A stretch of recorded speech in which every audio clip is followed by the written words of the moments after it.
Hey guys, this is my girlfriend's e36 and it's been sitting in our driveway for almost a whole year and the hood latch got stuck. Do you have an e36? Is your hood latch like this?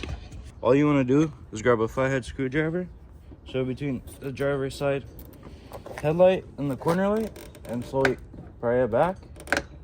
Try not to break it. Took me a while because I was really not trying to break the corner light. I don't want to buy another one, so enjoy me struggling. That. You want to come up in here, reach for the cable, and just yank on it. And like, just like that, the hood is now.